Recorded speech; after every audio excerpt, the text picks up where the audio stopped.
Have you ever been absolutely certain about a memory, only to find out you were completely wrong? Like, you remember the Monopoly man? Rich Uncle Pennybags, wearing a monocle, right? But if you look at the game box right now, there's no monocle, and he's never had one. Freaky, isn't it? This is just one example of a bizarre phenomenon known as the Mandela Effect. So, what exactly is the Mandela Effect? The term was coined back in 2009 by a paranormal researcher named Fiona Broom. She discovered that she and a large number of other people shared a very specific, detailed memory of the South African anti-apartheid leader Nelson Mandela dying in prison back in the 1980s. They remembered news clips. They remembered the public mourning. But in reality, Nelson Mandela was released from prison in 1990 and passed away in 2013. How could so many people remember the same false event? When this discrepancy came to light, the internet exploded. People started sharing their own Mandela effects, these collective false memories that span movies, logos, and even geography. Let's dive into some of the most famous examples. Do you remember the classic line from Snow White and the Seven Dwarfs?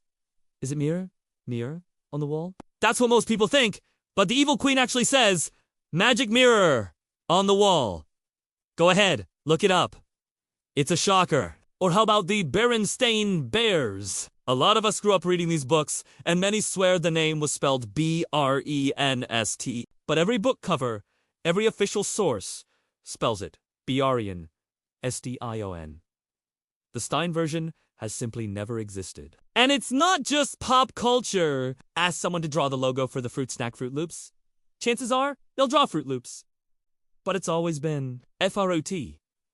Or what about that iconic Star Wars line? We all quote Darth Vader saying, "Luke, I am your father." But in The Empire Strikes Back, the actual line is, "No, I am your father."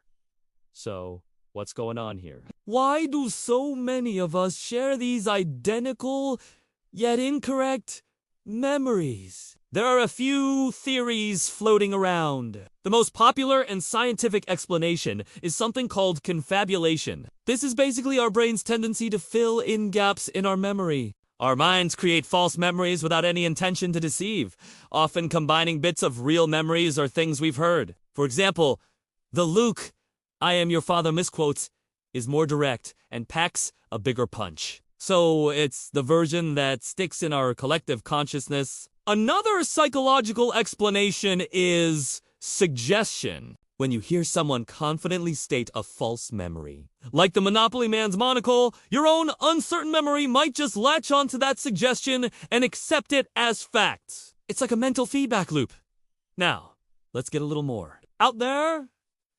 Some people propose far more speculative theories. One of the most popular is the multiverse or parallel universe theory. This idea suggests that these false memories aren't false at all. Instead, they re-reel memories from a slightly different timeline or parallel universe that we VV somehow slipped out of. In that other universe, Mandela did die in the 80s. And the Berenstain Bears were spelled with an E-I-on. It's a mind-bending concept, suggesting our reality might be more fluid than we think. It's a fascinating thought, though there's no scientific evidence to back it up. So, whether it's a simple trick of the mind, a quirk of how we process and store information, or a glimpse into an alternate reality, the Mandela Effect is a powerful reminder that our perception of the past is always as reliable as we think. It challenges our own certainty and opens up a world of questions about memory, reality, and the shared human experience.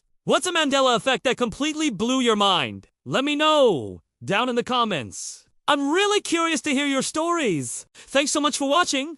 And if you enjoyed this little trip down the memory rabbit hole, don't forget to hit that like button and subscribe for more content. See you next time.